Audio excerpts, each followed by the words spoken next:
নমস্কার, কেমন আছেন সবাই? চলে এলাম লাইভ বাই দ্য ওয়ে আবার নতুন একটা ব্লগ নিয়ে। সকাল ছিল, ওই সকাল নয়, প্রায় দুপুর 12টা 12:30 মতন বাজে। বাইরে বেরিয়ে দেখছি মেঘলা মেঘলা ওয়েদার হয়ে আছে, হয়তো একটু বাদেই আবার বৃষ্টি আসলেও আসতে পারে। সকালবেলা একটু বৃষ্টি হচ্ছিল, তার মধ্যেই নজরে এলো এই গাছটার দিকে।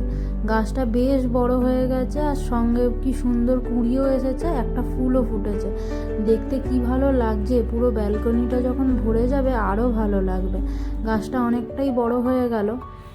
দুপুর 12:30 মতন বাজছিল, তখন রান্নাবান্না কমপ্লিট করে নিয়েছি। বাইরে বৃষ্টি হচ্ছিল, আমাকে বললো কি একটু খিচুড়ি বানাও। খিচুড়ি কিন্তু আমার একটুও ভালো লাগে না খেতে, বাঙালি হয়ে খিচুড়ি আমি পছন্দ করি না একটুও।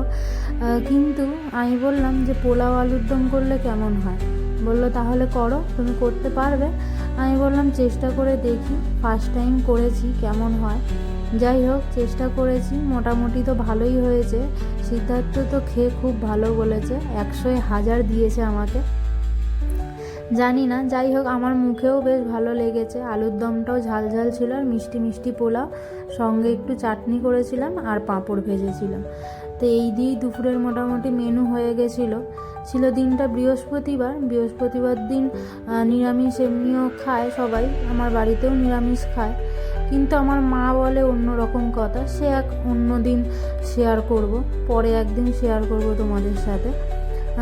তো বাড়িতে একদম যে নিরামিষ হয় ওটা না, মাছ হয়, বৃহস্পতিবার মাছ হয় আমাদের বাড়িতে।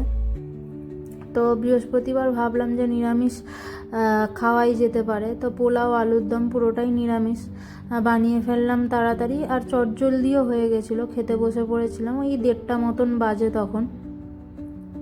ও তো সেদিন পোলাও আলুর দম পেয়ে ভীষণ খুশি, বলে খুব ভালো হয়েছে আর অনেক দিন পরে খাচ্ছি, ভালো লাগছে। তারপরে দুজন মিলে খাওয়া দাওয়া শুরু করে দিয়েছি এদিকে। আর সেদিন আর সেরকমভাবে ভিডিও করা হয়নি, পরের দিন ভিডিও কমপ্লিট করেছি, কারণ সেদিনকারে পুরোই সারাদিন বাইরেটা বৃষ্টি হয়েছে, একদম বেরোতেও তো পারিনি। আর সেরকমভাবে ঘরের মধ্যেও সেরকম কিছু করিনি যে তোমাদের সাথে শেয়ার করব। যেইটুকু এই রান্না বান্না খাওয়া দাওয়া এইটাই তোমাদের সাথে শেয়ার করলাম, ভিডিও করে রেখেছিলাম আগের দিন, সেটাই। আমার এই ভিডিওটা পোস্ট হবে 15ই আগস্ট। এই 15ই আগস্ট মানে আমরা প্রত্যেকেই জানি আমাদের স্বাধীনতা দিবস বা আমাদের ইন্ডিপেন্ডেন্ট ডে, যেদিন আমাদের এই দেশ স্বাধীন হয়েছিল। বাড়িতে থাকতে আমাদের পাড়ায় ফ্ল্যাগ উদ্বোধন হতো, তার আগে যখন ছোট ছিলাম কলেজে, তার আগে স্কুল, কোথাও না কোথাও ঠিক যোগদান দিতাম। এবছর কোনোটাই হয়নি। আমাদের সোসাইটির নিচে একটা ফ্ল্যাগ উদ্বোধন হয়েছিল, সেটা অনেক সকালবেলা, সেখানে আমরা আর গিয়ে পৌঁছাতে পারিনি। আর এমনি কানে ভেসে আসছে, প্রচুর জায়গায় বক্স বাজছে, প্রচুর জায়গায় গান বাজছে, সেই গান অনেক জায়গা থেকেই ভেসে আসছে, কিন্তু আমরা নিজেরা কোথাও গিয়ে সেরকম উদ্বোধনে যোগদান দিতে পারিনি। যাই হোক, বাড়িতে নিজেদের মনকে নিজেরা ঠিক মতন যদি ভাবি, আমরা সত্যিই কি ইন্ডিপেন্ডেন্ট? যোগদান দিলেই কি ইন্ডিপেন্ডেন্ট হয়ে যাওয়া যায়? আমরা মেয়ে ছেলে দুজনের উভয়ের কথা বলছি। আমরা এই যে ভারতবর্ষে রয়েছি, আমরা যে প্রত্যেক দিন যে আমাদের নিজেদের ছন্দ অনুযায়ী, নিজেদের প্রত্যেক দিনের নিয়ম অনুযায়ী যে দিনগুলো কাটাচ্ছি, প্রত্যেকটা মানুষ এই ভারতবর্ষে যারা যারা রয়েছে, প্রত্যেকটা মানুষ কি সত্যি ইন্ডিপেন্ডেন্ট? সত্যি কি তারা স্বাধীনচেতাভাবে বাঁচে?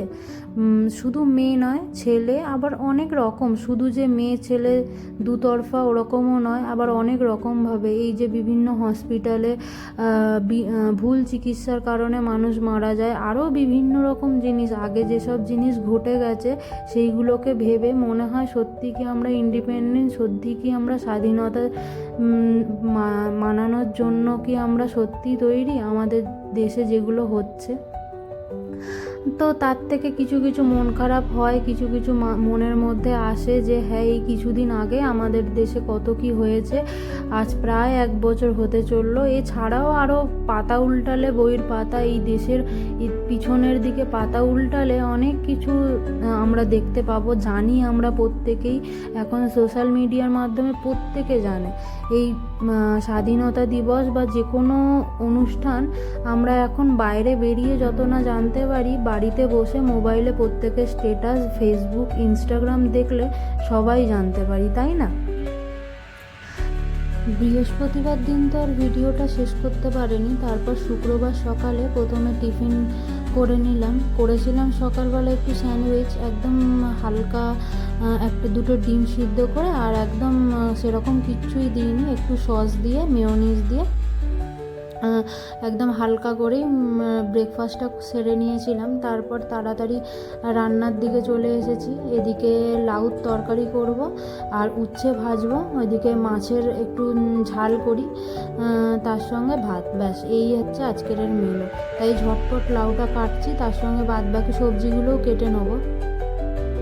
এই 15ই আগস্ট স্বাধীনতা দিবসও পড়েছে, সঙ্গে একই দিনে জন্মাষ্টমীও পড়েছে। কাদের কাদের বাড়িতে জন্মাষ্টমী হয় অবশ্যই জানিও আমাকে কমেন্ট করে।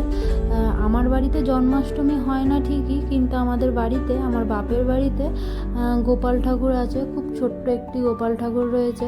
ওকে আমরা নিজেদের মতন করে পুজো করতাম, আর এই দিনে ওনাকে সুন্দর করে সাজাতাম, বিভিন্ন রকম খেতে দিতাম, যেরকম বাচ্চাদেরকে দেয় লজেন্স, তারপর আরও বিভিন্ন রকম জিনিস, মাখন, অনেক কিছু খেতে দেওয়া হতো। আজকের বাড়িতে পুজো হয়েছে, আমার ভাই করেছে। আমার ভাই গোপাল ঠাকুরের ভীষণ বড় ভক্ত, মানে ও সব সময় গোপালের খুব ভালো পুজো করে, তো তাই জন্য আজকের ও বাড়িতে করে আমাকে ফটো পাঠিয়েছিল। আমি দেখে তো ভীষণ খুশি হয়েছি, দেখে বেশ ভালো লাগছে। আমার বাড়িতে ছোট্ট একটি গোপাল রয়েছে।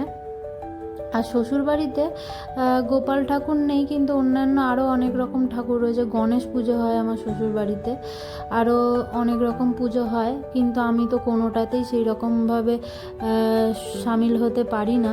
কিন্তু যাচ্ছি, বলতে গেলে আর কয়েকদিন বাকি আছে, 1 মাস মতন বাকি আছে। এবার বাড়ি যাব, বাড়িতে হয়তো দুর্গা পুজো, তারপরে লক্ষ্মী পুজো, ভাইফোঁটা, এগুলো হয়তো কাটিয়ে আসতে পারবো। মাঝখানে কালী পুজো পড়বে, কাটিয়ে আসতে পারবো। তোমাদেরকে অবশ্যই শেয়ার করব প্রত্যেকটাই, যে কেমন কি হচ্ছে কি না হচ্ছে। আর এখানকার গণেশ পুজো যে শুরু হচ্ছে, তার চারিদিকে মানে আভাস পুরো একদম প্রকৃতির সঙ্গে ছড়িয়ে গেছে চারিদিকে। কলকাতায় যেরকম দুর্গাপুজোর ঠিক আগে আগে রাস্তায় বেরোলে প্যান্ডেল, বিভিন্ন সাইডে বিভিন্ন রকম লাইটিং সাজানো, তারপর বিভিন্ন রকম হোর্ডিং করা হতো, মানে রাস্তায় বেরোলে বোঝা যেত যে সামনে পুজো আসছে, এগিয়েই এসেছে। সেরকম এখানেও গণেশ পুজোর জন্য চারিদিকে একদম রমরম করছে, আর খুব ভালো লাগছে, মনে হচ্ছে এই যেন পুজো এগিয়ে এসেছে। আনন্দ সত্যি খুব ভালো লাগছে। এর মধ্যে আমি বসিয়ে দিয়েছি এদিকে সর্ষে দিয়ে করছি, দই আর সর্ষে দিয়ে করছি। ওই দই পোনা মতনই করছি একটু, কিন্তু মানে আমি আমার নিজস্ব স্টাইলে করছি। একটু প্রথমে দিয়েছি কালো জিরে দিয়ে ফোড়ন দিয়েছি, তারপরে দিয়েছি পেঁয়াজ, তারপর রসুন দিয়েছি, তারপর সর্ষে বাটা ছিল, সর্ষে দিয়েছি, দিয়ে মাছগুলো তো আগেই ভেজে রেখেছিলাম, একটু হালকা ফুটে আসতে 2টো লঙ্কা চিড়ে দিয়ে দিয়েছি। আর এদিকে দই ছিল, দই নিয়েছি, একটু দইটাকে ভালো করে ফেটিয়ে নিচ্ছি। ভালো করে ফাটিয়ে নিলে কি দইটা দিলে, আর গ্যাসটা একদম আস্তে করে দইটা দিলে তাহলে ঠিক থাকবে, নইলে জোরে করে যদি দিয়ে দিই ওইভাবেই, তাহলে দইটা পুরো কেটে যাবে। তারপরে দই দিয়ে একটু হালকা ফুট উঠতেই নামিয়ে নিয়েছি। তারপরে ওদিকে উচ্ছেগুলো কেটে রেখেছিলাম, ওগুলো ভেজে নিলাম। তারপর এদিকে ঝটপট নামিয়ে প্রায় 2টো এদিকে বাজতে চললো, তাড়াহুড়ো করছি। মাঝখানে লাউয়ের তরকারিটা, লাউটাকে প্রথমে কেটে নিয়ে সিদ্ধ করে নিয়েছি, কারণ এখানে লাউগুলো সহজে সিদ্ধ হতে চায় না, যার জন্য লাউটাকে প্রথমে কেটে সিদ্ধ করে নিয়েছি। আর এদিকে ফোড়নে দিয়ে দিচ্ছি 5 ফোড়ন, তেজপাতা, শুকনো লঙ্কা, আর একটু পেঁয়াজ দেবো এর মধ্যে, ব্যাস এই দিয়েই লাউটাকে করব। বড়ি দিয়ে করি, কিন্তু বড়ি নেই, শেষ হয়ে গেছে। আর চিংড়ি মাছে সিদ্ধার্থর অ্যালার্জি আছে, যার জন্য আজকে শুধুই রান্না করছি, নইলে এছাড়া ডাল দিয়েও হয়। যাই হোক, আজকের সিম্পলভাবেই করছি, সঙ্গে একটা ছোট্ট আলু দিয়ে দিয়েছি যাতে মাখা মাখা হয় জিনিসটা। ব্যাস এই রান্না হয়ে গেলেই আমরা খেতে বসবো এবারে। আমার ভিডিওটা কেমন লাগলো অবশ্যই একটা কমেন্ট করে জানাবেন। আর আজকের আমার যে এই নিজস্ব এই কথাগুলো বললাম 15ই আগস্ট নিয়ে, যেহেতু আজকের ভিডিওটা পোস্ট হবে, আমার পুরোপুরি একান্ত এই ভাবনা চিন্তা, নিজের ভাবনা চিন্তাটাকে আপনাদের প্রত্যেকের সঙ্গে শেয়ার করলাম। ভিডিওটা ভালো লেগে থাকলে অবশ্যই একটা লাইক করবেন। দেখা হবে পরের একটা কোনো ভিডিওতে। ততক্ষণ ভালো থাকবেন, সুস্থ থাকবেন।